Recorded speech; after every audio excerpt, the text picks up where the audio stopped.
जय हिंद साथियों, आप सभी को मेरा प्यार भरा नमस्कार। मैं मुकेश यादव, मैथ टारगेट से, और आज हम लोग पढ़ेंगे कक्षा 10 की मैथ एक्सरसाइज 13.3।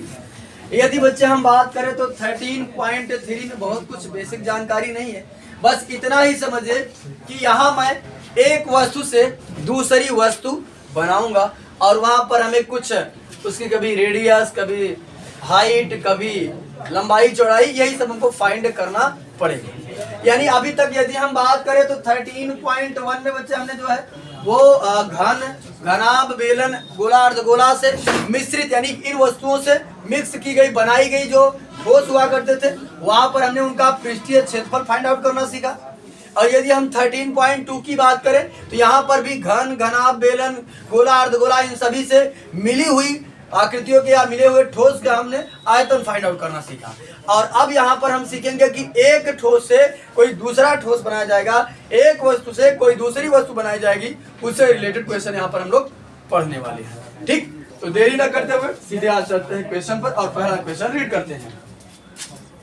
यदि हम बात करें बच्चे तो कहा जा रहा है त्रिज्या 4.2 सेमी वाले, देखो ऊपर आपको साफ शब्दों में मेंशन किया गया है कि जब तक अन्यथा ना कहा जाए पाई बराबर 22/7 का यूज करना है। ठीक, त्रिज्या 4.2 सेमी वाले धातु के एक गोले को पिघलाकर त्रिज्या 6 सेमी वाले एक बेलन के रूप में ढाला जाता है। बेलन की ऊंचाई ज्ञात कीजिए। मैंने आपको शुरुआत में ही बताया कि यहाँ पर हम एक वस्तु से दूसरी वस्तु बनाएंगे और यहाँ पर उससे संबंधित बातें हमसे पूछी जाएंगी।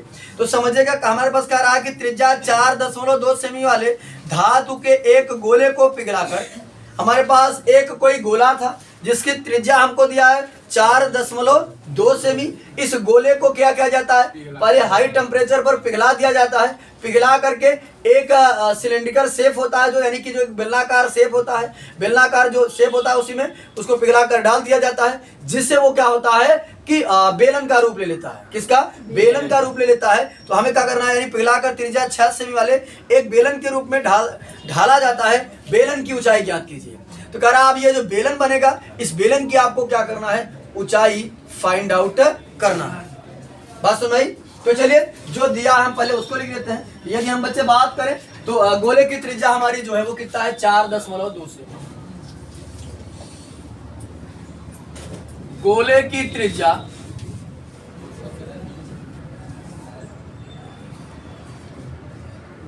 त्रिज्या बराबर, त्रिज्या को हमने लेट किया R1 4.2 सेंटीमीटर।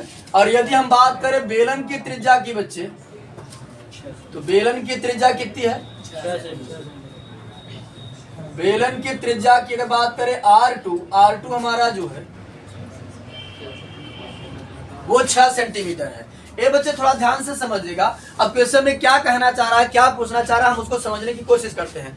कह रहा था कि एक गोला था और इसी गोले से क्या बना दिया गया, बेलन बना दिया गया। तो ये बच्चे समझिएगा, अगर हम बात करें तो जितना गोले का आयतन होगा उतना बेलन का भी आयतन होगा। क्यों पता है? क्योंकि उसी से तो बनाया जा रहा है। जैसे मान लेते हमने इतना, अगर आप नहीं समझ पा रहे तो ऐसे समझिए, हमने मान लिया कि इतना पिसान रखा है, सान करके। ठीक, पिसान सरल भाषा सब देखोगे तो समझ में आएगा।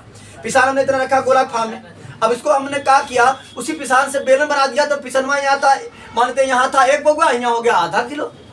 कितना हुआ? अरे 1 बगुआ न रहेगा, ज्यादा हो जाएगा। वो तो उतना ही रहेगा ना, क्योंकि जितना यहाँ था उतना उसी से बनाया जा रहा है, बस आकार चेंज हो रहा है। हाँ वही बता रहे हैं ना, केवल आकार चेंज हो रहा है, आयतन तो निश्चित है ना।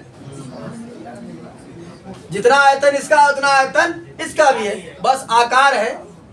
जैसे 1 गिलास पानी है, अब इसको लोटा में डाल देंगे तो लोटे का आकार ले लेगा, लेकिन पनिया तो 1 ही गिलास है, गिलास में रखेंगे गिलास के आकार का ले लेगा। बात सुनाई? तो यहाँ समझेगा, इसका मतलब हमने ये समझ लिया कि जितना बेलन का आयतन है उतना ही गोले का आयतन है, यानी जितना गोले का आयतन है उतना बेलन का आयतन है। ठीक, तो यहाँ पर लिखेंगे हम गोले का आयतन बराबर बेलन का आयतन, या बेलन का आयतन बराबर बेलन का आयतन बराबर से गोले का आयतन। किसी को भी आगे पीछे लिख सकते हैं, कोई दिक्कत नहीं है। अब यदि हम बात करें तो गोले का आयतन हम जानते हैं क्या होता है, 2/3 सॉरी 4/3, ये तो अर्धगोला का है, 4/3 पाई आर, आर कौन काम कर रहा है, R1, पाई R1 का क्यूब बराबर बेलन की यदि बात करें तो पाई आर स्क्वायर एच होता है। आर का काम कौन कर रहा है, R2 का स्क्वायर एच। जो कट रहा है काट देते हैं, पाई से पाई हमने काट दिया, दोनों की वैल्यू को रख देते हैं। 4/3 R1 की यदि बात करें तो 4.2 का क्यूब, और यदि R2 की बात करें तो 6 का स्क्वायर इंटू एच। जो कट पिट रहा है काट पिट देते हैं हम लोग, क्या हो जाएगा 4/3। इसकी यदि हम बात करें तो 4.2 गुणते 4.2 गुणते 4.2 बराबर, इसकी बात करें तो 6 गुणते 6, और कट रहा है बच्चे काट देते हैं। देखो थोड़ा ध्यान से समझना, अगर हम बात करें 6 से, 6 के 6 यहाँ जाएगा 6 शून्य शून्य, बचेगा 4 हो जाएगा 42, तो 6 सत्ते 42। फिर 6 से 6 के 6 सॉरी 6 शून्य शून्य बचा 4, 6 सत्ते 42। फिर इसको 3 से 3 एक के 3 इसे काटेंगे, 3 एक के 3, फिर 10 बचा 1 हो गया 12, 3 चौक 12। तब गुणा कर लेते हैं हम लोग, यहाँ हो जाएगा 14 चौको 56 यानी 5.6, और यहाँ जाएगा 7 सत्ते 49, 0.49। तो गुणा कर दीजिए दोनों का। देखो इसका यानी कि 4 का गुणा 104 में किए तो आ गया 5.6, और इसका किए तो आ गया 0.49। गुणा तो सबको आता होगा, गुणा कर लीजिएगा। अब इसका गुणा करो बच्चों को, बच्चा गया गुणा, गुणा करो, यहाँ कर देते हैं 9 छक 54 का 4, कितना आया 2.74, 1 और 4 सेंटीमीटर बराबर एच। तो हम क्या काम करते हैं, ये 4 लगवा रहा है, 2 ही 4 है ना, इसके बाद 3 भी है, तो 3 निगलेक्ट कर दिया होगा, निगलेक्ट कर देगा, 2-3 अंक तक पर्याप्त है। और एच हमारा हो गया 2.744 सेंटीमीटर। ये मुन्ना समझिएगा, घबराइएगा मत, यहाँ पर 4 गुणा करिएगा 1.4 में, फिर जो आएगा इसका गुणा करिएगा, फिर जो आएगा इसका गुणा करिएगा। हो सकता है कि दशमलव के बाद 4, 5, 6 अंक तक आएगा तो कोई दिक्कत नहीं है, आप 2-3 अंक तक लिख करके छोड़ दिया करिए। दशमलव के बहुत बाद तक हम लोग नहीं लिखते हैं, तो 3 अंक तक लिखा गया। तो ऊंचाई की अगर बात करें तो ऊंचाई कितना हो गया 2.744। अगर इसे हम चाहें तो यहाँ इन दोनों 4 को भी हम हटा सकते हैं, कोई दिक्कत नहीं है, 2.7 भी लिख सकते हैं। अगर हम चाहें तो 7 को हटाएंगे तो 3 भी लिखा जा सकता है। तो सारी बातें एक कंफ्यूज आपको नहीं होना है। चले अब हम लोग अगला क्वेश्चन यानी क्वेश्चन नंबर 2 समझते हैं। दूसरा क्वेश्चन, एक बार स्टेटमेंट रीड करेंगे और सॉल्व करने की कोशिश करेंगे। ये बच्चे समझिएगा ध्यान से, अगर हम बात करें तो कहा जा रहा है कि क्रमशः 6 सेमी, 8 सेमी और 10 सेमी त्रिज्याओं वाले धातु के 3 ठोस गोलों को पिघलाकर एक बड़ा ठोस गोला बनाया जाता है। इस गोले की त्रिज्या ज्ञात कीजिए। ये मुन्ना समझिएगा, यदि हम बात करें तो देखो समझिएगा, अगर हम बात करें तो करा कि 3 गोला है, एक की त्रिज्या 6 सेमी, दूसरे की त्रिज्या अलग अलग है, सेम है, तो दूसरे की 8 सेमी है तो हमने 6 ही लिखा है, ये दूसरे का 8 है। ये बच्चे पहले गोले की त्रिज्या 6 सेमी, दूसरे गोले की त्रिज्या 8 सेमी और तीसरे गोले की त्रिज्या 10 सेमी है। इन तीनों गोलों को पिघला करके एक बड़ा गोला बना दिया जाता है। तो हमें कुल मिलाकर बड़े गोले का आयतन बताना है, सॉरी त्रिज्या बताना है। ये बच्चे मैं आपको फिर से वही बात दोहराऊंगा कि अगर मैं मान लेता हूं, हमने ये सपोज किया कि ये तीनों गोले हैं, है तो नहीं लेकिन मान लेते हैं, ठीक। इन तीनों को मैंने जो भी हो, जिस भी आकार हो, कोई दिक्कत नहीं है। इन तीनों को हमने पिघला दिया तो एकदम मिक्स हो गए सभी एकदम, ठीक है। अब देखो, अब मिक्स करने से मिला दिए पूरा, तो अब इसी चीज से हम कोई नया गोला बनाते हैं तो जितना सामग्री ही रही उतने सामग्री तो हुआ जाता। इसका मतलब है कि इन बड़े गोले का आयतन जो होगा इन तीनों गोलों को आयतन के योग के क्या होगा, बराबर होगा। बात सुनाई ना, क्योंकि भैया इन्हीं को पिघलाकर इन्हीं से बना रहे हैं। जितना सामग्री इसमें थी, जितना आयतन इसका था, उतना आयतन उसका भी तो होगा, कि ज्यादा हो जाएगा उसका, क्योंकि इसी से बन रहा है तो ज्यादा होने की संभावना नहीं है। इसलिए हमने लिखा बच्चे हमने पहले गोले की त्रिज्या को माना r1, दूसरे गोले की त्रिज्या को माना r2 तथा तीसरे गोले की त्रिज्या को माना r3। वही हमने लिखा कि बड़े गोले का आयतन, जो बड़ा वाला गोला बन रहा है, बड़े गोले का आयतन बराबर पहले गोले का आयतन प्लस दूसरे गोले का आयतन प्लस तीसरे गोले का आयतन। इन तीनों को पिघलाकर बनाया जा रहा है तो इसका आयतन इन तीनों के योग के आयतन के का होगा। ये बच्चे समझिएगा ध्यान से। यहाँ बड़ा गोला है, इसकी त्रिज्या को हम कैपिटल R सपोज कर लेते हैं, ठीक। तो यहाँ होता है गोले के अगर आयतन की हम बात करें तो क्या होता है 4/3 पाई कैपिटल R क्यूब मान लेते हैं ताकि डिफरेंट दिखता रहे। पहला गोला है तो जाएगा पाई R1 का क्यूब, है ना, सॉरी पाई 4/3 पाई R1 का क्यूब प्लस दूसरा है तो 4/3 पाई R2 का क्यूब प्लस 4/3 पाई R3 का क्यूब। अब बच्चे अगर हम बात करें तो 4/3 पाई हमको कॉमन मिल रहा है, तो 4/3 पाई को हम कॉमन कर लेते हैं। यहाँ से हमने 4/3 पाई को मुन्ना कॉमन किया, यहाँ ब्रैकेट में हमारा बचेगा R1 का क्यूब प्लस R2 का क्यूब प्लस R3 का क्यूब। यहाँ 4/3 पाई से 4/3 पाई कट गया, यहाँ बचा हमारा R का कैपिटल R का क्यूब बराबर R1 की यदि हम बात करें तो R1 कितना है 6 का क्यूब प्लस 8 का क्यूब प्लस 10 का क्यूब। ये बच्चे समझिएगा ध्यान से, 6 का क्यूब होता है 216, ठीक है। 6 गुणते 6 3 बार करेंगे तो 6 छक्के 36, छक्का 216। इसी प्रकार से 8 क्यूब करेंगे 8 28 64 512, 3 बार गुणा करें तो 512 होगा। और इसी प्रकार से अगर हम 10 का करें तो 10 धामा 100 धामा 1000। ये बच्चे हम सबको जोड़ देते हैं, ऐसे समझो ध्यान से, देखो 12 16 कितना 28, 5 2 7 1728, 1000 इधर 728 इधर 1728। बाकी आप जैसे जोड़ना जानते हो वैसे जोड़ सकते हैं, कोई दिक्कत नहीं। 1728 ये मुन्ना अगर यहाँ स्क्वायर हटता तो यहाँ वर्गमूल निकलता है, अगर यहाँ क्यूब हटेगा तो यहाँ घनमूल निकलेगा। तो यहाँ हो जाएगा R बराबर बच्चे क्यूब रूट 1728। ये मूलांक में यदि बात करें बच्चे, मूलांक में 3 लिखा है जो बता रहा है किसका घनमूल निकाला जाएगा, और इसका घनमूल 12 होगा बच्चे।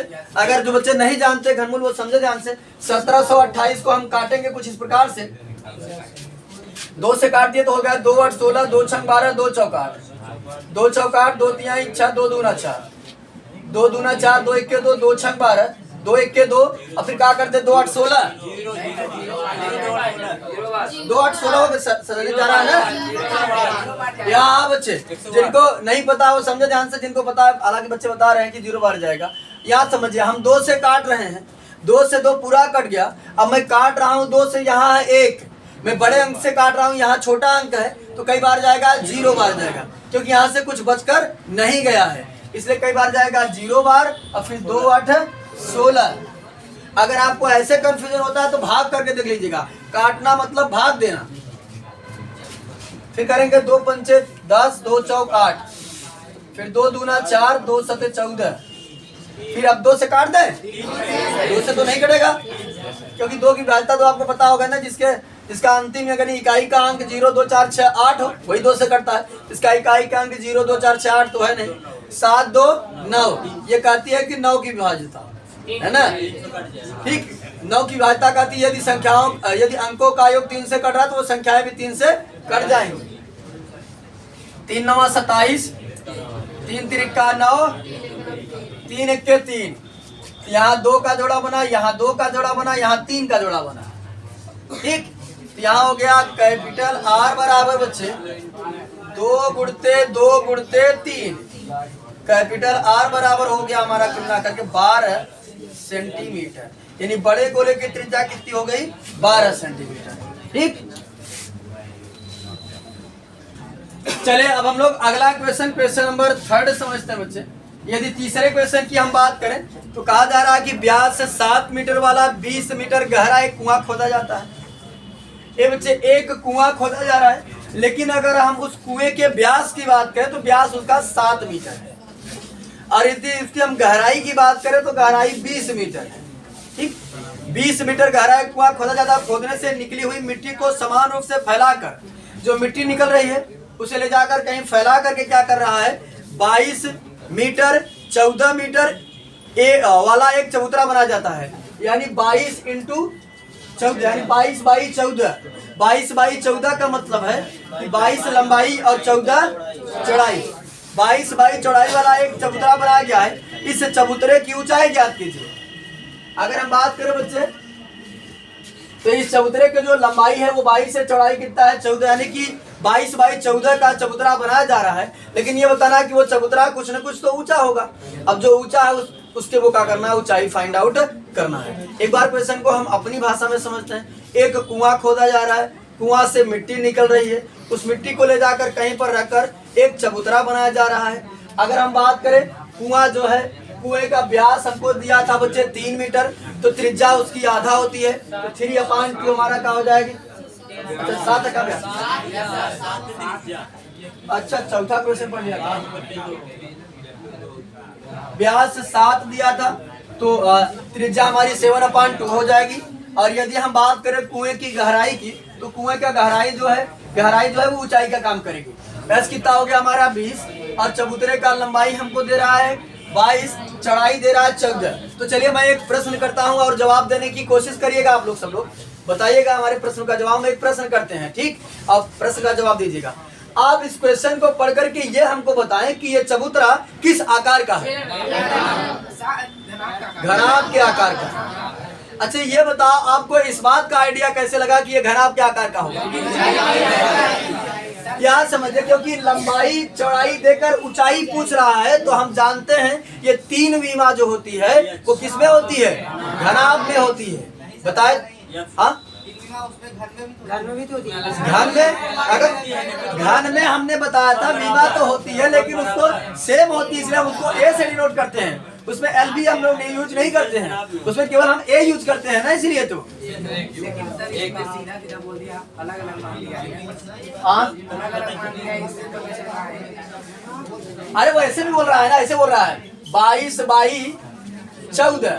22 बाई 14 इसमें समझेगा कि लंबाई 22 है, चौड़ाई 14 है, ऊंचाई पूछ रहा है, तो 3 बीमा है, तो कौन होगा, घनाभ ना होगा।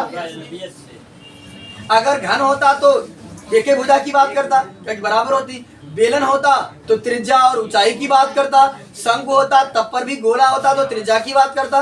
लेकिन ये हमको आइडिया लग गया कि लंबाई चौड़ाई देकर ऊंचाई पूछ रहा है, इसका मतलब ये चबूतरा जो है वो किसके आकार का है, घनाभ के आकार का है। ठीक, तो यहाँ समझिए। अब आपको समझने की बात यह है, अब हमको कह रहा है ऊंचाई पता करिए, तो समझेगा हमने कुआं खोदा और मिट्टी निकली तो ले जाकर चबूतरा बनाए, तो इससे हम कह सकते हैं कि उतने ही मिट्टी से हम चबूतरा बना रहे हैं जितना कुआं से निकल रहा है। इसका मतलब कुएं से निकाली गई मिट्टी का आयतन बराबर चबूतरा का आयतन है ना। ठीक, तो बच्चे जो दिया गया था लिख लिया। अब यहाँ पर लिखेंगे हम चबूतरे का आयतन बराबर, चबूतरे का आयतन बराबर कुएं द्वारा निकाली गई मिट्टी, कुएं से निकाली गई कुएं से निकाली गई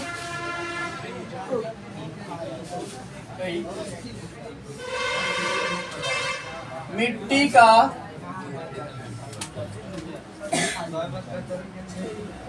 आयतन। तो ये बच्चे समझेगा मिट्टी का कोई आकार तो होता नहीं, लेकिन समझेगा जो मैं मिट्टी निकाल रहा हूँ वो किस आकार से निकाल रहा हूँ, कुआं से निकाल रहा हूँ। कुआं होता किस आकार का है, बेलन के आकार का, तो मिट्टियां भी बेलन के आकार से ही निकलेगी ना। ठीक, तो यहाँ पर कौन सा लगेगा, बेलन का आयतन लगेगा। ये बच्चे यहाँ लगाएंगे किसका, घनाभ का आयतन। घनाभ का आयतन होता है L into B into H बेलन हमारा होता है पाई आर स्क्वायर एच। ये बच्चे इसके एच को हम क्या काम करते हैं, H1 मान लेते हैं, ठीक। पाई आर स्क्वायर H1 त्रिज्या एक ही है ना। लंबाई कितना बच्चे 22, चौड़ाई है 14, ऊंचाई नहीं पता है, रहने दिए। ये बच्चे अंतर जानते रहिएगा। हमने जो है वो क्या कहते हैं, कुएं की हाइट को क्या माना है, H1 माना है, और ये चबूतरे के हाइट को हमने H केवल माना है। और नहीं कहे तो कैपिटल इस्तेमाल कर दें, कैपिटल सही है ना। चलिए चलो, मतलब जानते रहना कि ये उसका है चबूतरे का। पाई का मान 22/7, रेडियस है 7/2 का स्क्वायर, हाइट कितनी है इसकी 20 है। तो चलिए देखते हैं, जो कट रहा है काट पीट देते हैं, एक बार से पूरा लिख लेते हैं तब काटते हैं। 22 गुणते 14 गुणते एच काट रहे हैं, 22/7 गुणते 7/2 इंटू 7/2 इंटू 20। ये बच्चे जो कट रहा है काट देते हैं। एक 7 से एक 7 कट गया, 2 1 के 2, 2 दहम्मा 20 हो गया, 2 1 के 2, 2 पंचे 10 हो गया, 22 से 22 कट गया, और कहीं कट रहा है 7 के 7, 7 दूनी 14 कटा, यहाँ बचा 2h बराबर 5, भाग कर देंगे, h बराबर 5/2, यानी भाग करेंगे। एक आंसर आपका ये भी हो सकता है 5/2, और बाकी हो जाएगा 2.5 मीटर, 2.5 मीटर। अरे बच्चे जानते रहिएगा कि 2.5 को हम कई 2.5 और 1.5 को हम कई शब्दों में लिखते हैं। जैसे अगर हम बात करें 2.5 को, एक तो हो गया 5/2, एक तो हो गया 2.5, एक होता है 2 सही 1/2, ये भी 2.5 है, ठीक। इन सभी में अंतर जानते रहिएगा, मतलब ये सभी से सारी चीजें सेम है। तो आज की क्लास में हमने क्लास 10th के यानी एक्सरसाइज 13.3 का क्वेश्चन नंबर 1st, 2nd और 3rd को कंप्लीट कर लिया है। बाकी जो बचे हुए क्वेश्चन है उसे हम लोग नेक्स्ट क्लास में कंप्लीट करने का प्रयास करेंगे। इस वीडियो में इतना ही, बाकी मिलते हैं नेक्स्ट वीडियो में, तब तक के लिए जय हिंद।